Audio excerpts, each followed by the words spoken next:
I am utilizing the Bit Integrations plugin to establish a connection between these two platforms. Let's go to Bit Integration Dashboard. Now click Create Integration. Now search and select the trigger, which is Formidable Forms. Select a form. Click Next. Search and select RestrictContent for action. Here give the meaningful integration name as you want. Now click Connect. RestrictContent is successfully connected. Click Next. Select the respective action as you want. Select the respective membership level as you want.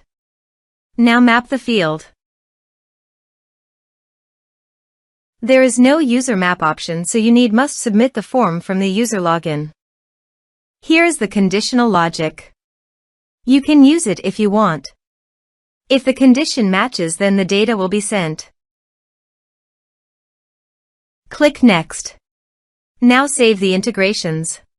Now go to another user login page and log in. I have already logged in here.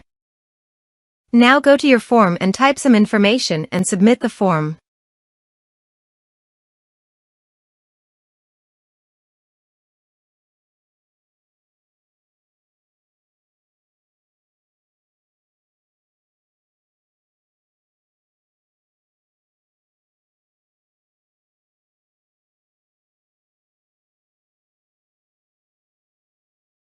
Also, go to RestrictContent and check the expiry date is added or not.